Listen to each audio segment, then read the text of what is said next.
नमस्कार, ये रेडियो वर्षा है। वर्षा टाइम्स में आपका स्वागत है। वी मार्ट की छत से बरामद शव की 8 दिनों बाद हुई पहचान। अनिश्चित हड़ताल पर गए एम्बुलेंस चालक। चोरों ने ताला तोड़कर लाखों की चोरी। अब मीरगंज का राज मध्य विद्यालय का कैंपस दिखेगा हरा भरा और जनता दरबार में हुआ 4 मामलों का निष्पादन।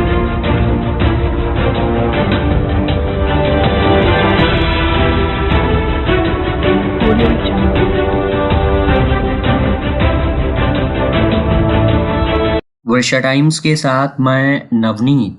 अब वर्षा टाइम्स विस्तार से। गोपालगंज संवाददाता के अनुसार गत दिनों शहर के थावे रोड में स्थित वी मार्ट शोरूम की ऊपरी मंजिल में मिले शव की शिनाख्त पुलिस ने कर ली है। प्रभारी थाना अध्यक्ष ने बताया कि मृतक नगर थाने के तुरकहा गांव निवासी श्याम लाल राम का 25 वर्षीय पुत्र सोनू कुमार है। सोनू 5 दिनों पूर्व घर से गायब हुआ था, जिसके बाद उसका शव वी मार्ट मॉल की छत से 10 जनवरी को बरामद हुआ था। मृतक की पहचान के बाद परिजनों ने नगर थाने में 2 लोगों पर हत्या कर फेंक देने का आरोप लगाया है। परिजनों ने शहर के जंगलिया मोहल्ला स्थित खुशी ब्यूटी पार्लर की संचालिका हरखुआ निवासी एक युवती पर प्रेम जाल में फंसाकर हत्या करने का आरोप लगाया है। हालांकि उक्त मामले में शव मिलने के उपरांत नगर थाने की पुलिस ने यूडी दर्ज कर मामले की जांच शुरू कर दी है, लेकिन परिजनों के आवेदन के बाद पुलिस मामले की तफ्तीश में जुटी है। सदर अस्पताल परिसर में शनिवार को 102 एम्बुलेंस चालकों ने अपनी 6 सूत्री मांगों को लेकर अनिश्चितकालीन हड़ताल पर चले गए। इस दौरान एम्बुलेंस चालकों ने सदर अस्पताल परिसर में धरना देकर सरकार के खिलाफ नारेबाजी कर नाराजगी जाहिर की। हड़ताल उनके द्वारा बिहार राज्य एम्बुलेंस महासंघ के बैनर तले की गई। एम्बुलेंस चालकों ने अपना एम्बुलेंस सदर अस्पताल सहित विभिन्न स्वास्थ्य केंद्रों में खड़ी कर दी और धरना पर बैठ गए। वहीं हड़ताल के कारण आम जनता मरीजों को लाने में काफी परेशानियों का सामना करना पड़ा। गंभीर मरीजों को अस्पताल पहुंचने में दिक्कत हुई। ऐसे आधा दर्जन मरीज एम्बुलेंस के अभाव में अस्पताल समय से नहीं पहुंच सके, जिसके बाद परिजन उन्हें प्राइवेट वाहन से लेकर अस्पताल आए। हड़तालियों का कहना है कि जब तक उनकी मांग पूरी नहीं होती तब तक वे हड़ताल जारी रखेंगे। एम्बुलेंस चालक संघ के अध्यक्ष ने कहा कि पिछली जो कंपनी काम करती थी उस कंपनी द्वारा 1 माह का वेतन अभी तक नहीं मिला है।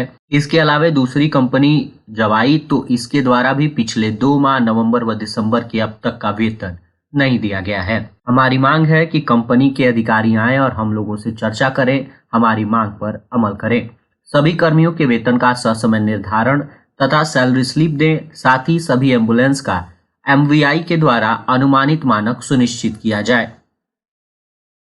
मांझागढ़ संवाददाता के अनुसार थाना क्षेत्र के छवही गांव के समीप NH 27 पर अज्ञात वाहन ने नवोदय विद्यालय की परीक्षा देकर घर लौट रही छात्रा को धक्का मारकर जख्मी कर दिया। जख्मी छात्रा को इलाज के लिए सदर अस्पताल में भर्ती कराया गया, जहां से चिकित्सकों ने गोरखपुर रेफर किया। बताया जाता है कि शनिवार को सिधवलिया थाना क्षेत्र के संतुष्ट ठाकुर की पुत्री मनीषा कुमारी नवोदय विद्यालय की परीक्षा देकर घर लौट रही थी।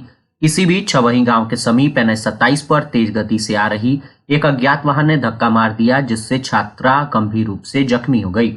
जिसके बाद आसपास के लोगों ने जख्मी छात्रा को इलाज के लिए सदर अस्पताल में भर्ती कराया, जहां से चिकित्सकों ने उसे गोरखपुर रेफर कर दिया। मौके पर पहुंची पुलिस इस मामले की जांच में जुटी है।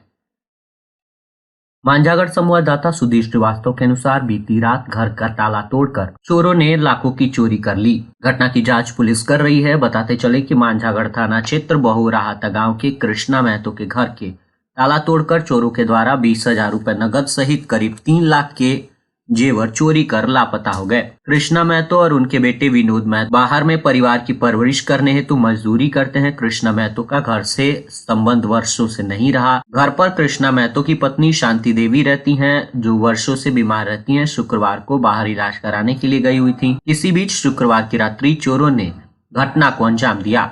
जब शनिवार की सुबह शांति देवी इलाज कराकर घर पहुंची तो घर का ताला टूटा देख उनके होश उड़ने लगे। घर में जाकर देखा तो 2 कमरों के ताले तोड़कर घर में रखे बक्से और अलमारी का ताला तोड़ दिया गया था। अलमारी में रखे जेवर तथा 20,000 रुपए नगद चोरी कर चोरों के द्वारा बक्से में रखे सामान और कागज को छींट कर चलते बने थे। चोरी की घटना के बाद शांति देवी ने 112 को फोन किया। परिजनों के द्वारा पुलिस को सूचना दी गई। पुलिस ने घटना स्थल पर पहुंचकर घटना की जानकारी लेने के बाद घटना की जांच में जुटी है। पीड़ित शांति देवी घटना की जानकारी देते हुए बताया कि मेरे बेटा पतोह बाहर रहते हैं। पतोह का कमरे का ताला तोड़कर करीब 1 लाख का जेवर और मैं जिस कमरे में रहती थी उस कमरे का ताला तोड़कर कमरे के अंदर रखे गए बक्से और अलमीरा का ताला तोड़ दिया गया है। 20,000 रुपए नगद और उसमें से 2 लाख कुल 3 लाख रुपए का जेवर चोरी किया गया है। नगर थाना क्षेत्र में मोटरसाइकिल चोरी की घटना रुकने का नाम नहीं ले रही है। दिन दहाड़े हो रही मोटरसाइकिल चोरी से लोग परेशान हैं। पुलिस मोटरसाइकिल चोरों के आतंक पर लगाम लगाने में सफल नहीं दिख रही है, लेकिन इसका लगातार प्रयास कर रही है। अब तक गोपालगंज में कई मामलों में कई लोगों के अलावा खास लोगों की मोटरसाइकिल भी चोरी हो चुकी है। कुछ पत्रकार लोगों की मोटरसाइकिल भी चोरी हुई है। इसका सुराग भी मुश्किल से ही पुलिस को मिल पा रहा है। अधिकांश मोटरसाइकिलों चोरी के बाद शराब तस्करी के लिए इस्तेमाल की जा रही हैं, जिसको लेकर लोग काफी परेशान हैं। हाल ही में 16 जनवरी को दोपहर में नगर थाने के कुछ ही दूरी पर बीएम फील्ड के पास से एक गली से दिन दहाड़े मोटरसाइकिल की चोरी कर ली गई, जिसमें सीसीटीवी फुटेज की जांच पीड़ित परिवार की तरफ से की गई तो चोरों की तस्वीर साफ साफ दिखाई दे रही है। सीसीटीवी कैमरे में साफ दिख रहे कि एक मोटरसाइकिल से 2 लोग आ रहे हैं, जिनमें से एक व्यक्ति उतरकर मोटरसाइकिल की चोरी करता हुआ देखा जा रहा है। पीड़ित परिवार नगर थाने में पहुंचकर आवेदन दिया है, परंतु सीसीटीवी फुटेज को लेकर पीड़ित का कहना है कि अब तक पुलिस की तरफ से इस पर कोई संज्ञान नहीं लिया गया है। उचका गांव मीरगंज शहर के राज्य मध्य विद्यालय का कैंपस अब हरा भरा दिखने लगेगा। इसके लिए विद्यालय में इको क्लब का गठन किया गया है, जिसका मुख्य काम कैंपस को हरा भरा रखना है। छात्रों को पर्यावरण के प्रति जागरूक करना रहेगा।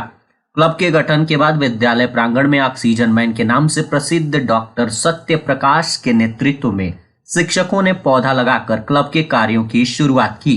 साथ ही विद्यालय के प्रधानाध्यापक डॉक्टर विनोद कुमार सिंह, शिक्षक दीपक आनंद, सुगंधी सिन्हा, शौकत अली, कुमारी सावित्री सुमन, विद्यावती कुमारी, सोमेश्वर तिवारी, अजीताभ यादव सहित शिक्षकों ने 21 पौधा लगाकर पर्यावरण बचाने का संकल्प लिया।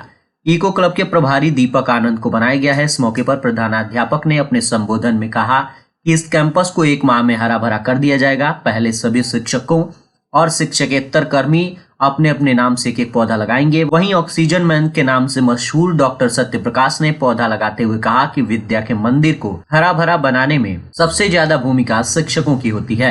इनकी प्रेरणा से ही छात्र आगे बढ़ते हैं। ऐसे में विद्यालय को हरा भरा रखने में सबका सहयोग आवश्यक है। इस मौके पर ऑक्सीजन मैन ने शिक्षकों को प्राणवायु की रक्षा के लिए पौधा लगाने के लिए प्रेरित किया।